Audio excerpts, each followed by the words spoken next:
Tura. Yefo Changana. Merci de m'accueillir toujours avec autant de ferveur chez moi à Séguélon. Et merci également de la part de Fantagoué qui vous salue. Oui. Et je voudrais vous dire que je suis particulièrement d'être heureux ici cet après-midi, après Minignan, Kagnasso, Beleban, hier Samatigila, ce matin Madinani et cet après-midi à Séguélon. Voilà donc, voici 3 jours que nous faisons les chefs-lieux de département donc, du district du Denguélé. Et nous sommes heureux d'être là, certes en visite d'État, mais surtout en visite en famille. Nous sommes venus vous saluer, chers parents. Vous saluer, vous dire un grand merci. Merci pour vos prières, merci pour vos bénédictions. Oui, j'ai pu vous dire que la tâche et le chemin n'ont pas été faciles. Mais grâce à vos prières, grâce à vos bénédictions, votre fils est aujourd'hui président de la République de Côte d'Ivoire.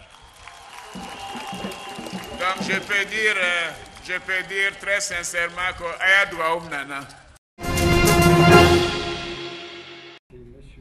Une mallette pédagogique pour harmoniser les finances publiques au sein de l'Union économique et monétaire ouest-africaine UEMOA a été remise aux autorités ivoiriennes. Elle prend en compte le nouveau cadre d'élaboration, de suivi et d'exécution du budget de l'État. C'est une réforme qui vise l'amélioration, la transparence et l'efficacité dans la gestion des finances publiques. Cette réforme-là va permettre de mieux prendre en charge les préoccupations des populations, mais elle inscrit quelque chose de très fondamental dans la gestion budgétaire, c'est d'associer maintenant à tous les programmes des résultats avec des indicateurs de résultats qui vont permettre de rendre compte avec précision de l'exécution du budget. La réforme introduit des changements importants dans la gestion budgétaire et pour réussir la transition vers ces changements importants, il a semblé important pour M. le ministre auprès du Premier ministre chargé du budget de mettre à la disposition des acteurs un kit de formation. 10 fonctionnaires ont été formés à cet effet pour être des relais dans leur ministère de tutelle. L'implication de tous les acteurs du système financier ivoirien est alors indispensable pour réussir le projet d'harmonisation des gestions des finances publiques dans l'UEMOA. Le syndicat national des producteurs d'eau agrée de Côte d'Ivoire veut accompagner le gouvernement dans son combat contre les sachets plastiques. Une opération de ramassage donc dans les communes et villes de Côte d'Ivoire.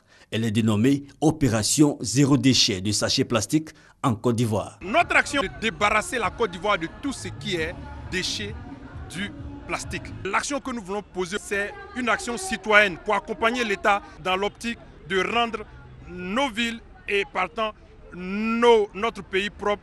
Cette initiative vise entre autres à sensibiliser les populations à adopter un comportement citoyen vis-à-vis des emballages plastiques. Notons que cette caravane de sensibilisation sillonnera les communes de Yopougon, du Plateau et plusieurs villes de l'intérieur. C'est la réintégration entière et effective pour les quelques 1500 agents de la Banque africaine de développement en fonction en Côte d'Ivoire. C'était pas évident, aller 11 ans après revenir, c'était pas évident, mais ça a été planifié et les autorités de la BAD ont fait de telle sorte que ça se passe vraiment bien. Le retour à Abidjan a en effet commencé graduellement à partir d'octobre 2013 avec l'arrivée des équipes chargées de la préparation et de l'accueil des autres membres du personnel. Janvier 2014, dernière arrivée des autres agents de l'institution bancaire. L'un des enjeux pour la Banque africaine de développement était d'abord de gérer la situation du logement pour son personnel. Au niveau de l'éducation, l'école américaine et les lycées français ont été entièrement rénovés pour la rentrée scolaire 2014-2015. La famille s'est vraiment adaptée parce que Abidjan nous manquait. Et aujourd'hui, un retour au pays nous fait le plus grand bien parce qu'il y a longtemps qu'on attendait ça. Et vraiment, on est heureux.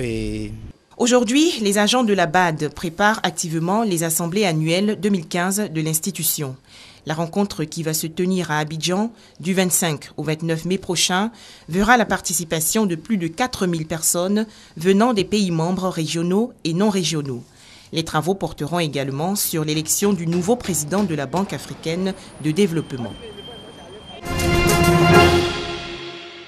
L'image de la jeunesse ivoirienne a été ternie pendant plusieurs années. Instrumentalisée par la politique, actes de violence et bien d'autres facteurs. Aujourd'hui, il est question de faire de cette jeunesse un levier de développement. Pour atteindre cet objectif, les organisations de jeunesse sont mises à contribution avec le projet d'appui à l'autonomisation des organisations de jeunesse. Une initiative pour accompagner les associations de jeunes à être autonomes et plus performantes. Cette jeunesse a compris qu'elle peut écrire, rédiger des projets pour sa propre autonomisation économique et lutter ainsi contre sa propre vulnérabilité. Elle a pris conscience qu'elle est capable, elle aussi, de participer à des discussions, de parvenir aux postes de décision. Ce projet a démarré en décembre 2012. Les jeunes ont bénéficié de formations et de renforcement de capacités afin qu'ils soient de véritables acteurs de développement. On a eu à faire des activités, des actions citoyennes sur la maladie à virus Ebola. On a eu à faire de nettoyage des acteurs publics. Ce projet nous a permis d'être un peu plus professionnels dans le management de nos organisations de jeunesse et d'être plus percutants dans le cadre de nos activités. Donc en termes d'acquis, je dirais que ce projet-là a encore fait de nous des leaders plus productifs pour nos communautés. Le projet est financé par le Programme des Nations Unies pour le développement PNUD et mis en œuvre par le Centre de recherche et de formation sur l'État en Afrique, CREA. Il a permis la mise en place d'une plateforme des organisations de jeunesse avec comme ambition l'élaboration d'un plan d'action commun conforme aux préoccupations des jeunes. L'événement de la Pentecôte ne peut être compris qu'en lien avec Pâques et l'Ascension. Mort pour le salut du monde le vendredi saint, ressuscité le jour de Pâques et parti rejoindre le Père à l'Ascension, le Christ envoie aux hommes son esprit à la Pentecôte. C'est pourquoi cette fête clôt le temps pascal et dont elle est le couronnement, indique le curé de la paroisse Saint-Albert-le-Grand. L'esprit nous est donné, mais d'une autre façon. Mais cet esprit est le même que nous recevons et cet esprit nous permet, nous aussi, de nous ouvrir aux autres, de changer de comportement, de changer de vie, d'avoir un esprit de charité, d'unité, de réconciliation, de pardon, d'amour, de paix, de patience, etc. C'est cet ensemble-là qui nous est donné de vivre aujourd'hui. Les chrétiens célèbrent donc la fête de la Pentecôte qui commémore le don du Saint-Esprit aux apôtres. C'est une fête qui est vraiment grandiose parce que c'est la présence, on veut dire, c'est la descente de l'Esprit Saint. Avec tous ces moments de souffrance que nous avons vécus. Et puis le Christ est venu pour nous sauver de toutes nos difficultés. Quand Jésus est venu, il nous a dit, je vous baptise de l'eau. Mais celui qui viendra après moi, il est encore plus grand parce que c'est le feu qui va descendre sur vous, c'est l'Esprit Saint qui va descendre sur vous. Nous sommes là pour recevoir l'Esprit Saint, montrer que nous sommes contents, nous aimons Dieu. Comme les apôtres, les chrétiens sont appelés à ne pas rester seulement entre eux, mais au contraire à proclamer clairement et librement la bonne nouvelle de l'Évangile.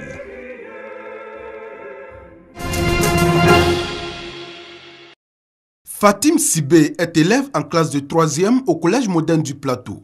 Elle prépare activement son examen de fin d'année scolaire.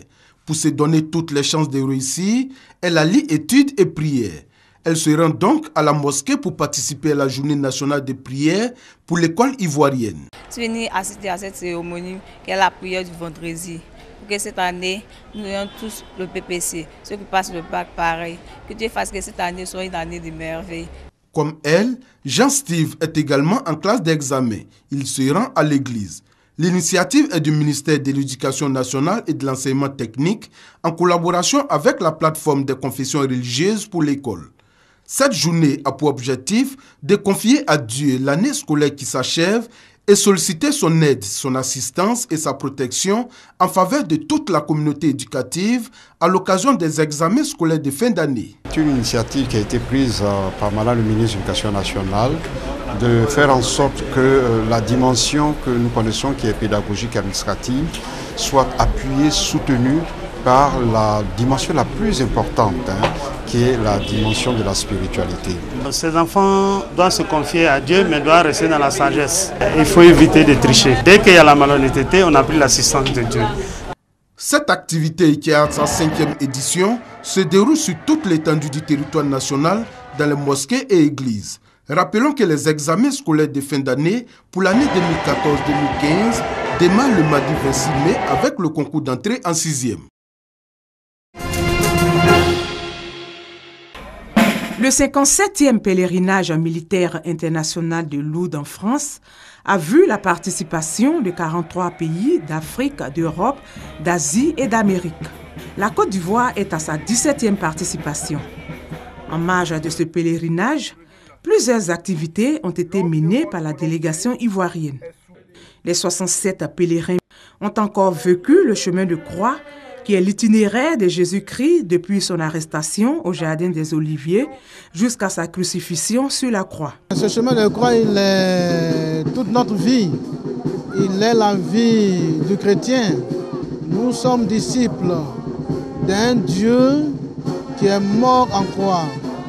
Ce Dieu s'est incarné en Jésus de Nazareth. Une manière de reconnaître nos péchés devant le Seigneur et aussi d'avoir une espérance qu'après la mort du Christ, il y a la résurrection. La manière de vivre son chemin de croix, c'est de s'humilier et de voir en face ton prochain. Il faut toujours voir le Christ en face, parce qu'il est tout pour nous. Parce que sans son secours, nous ne pourrons rien. Le chemin de croix a été précédé par un acte de pénitence. En effet, les pèlerins ont posé des actes pour implorer Jésus-Christ pour la rémission de leurs péchés.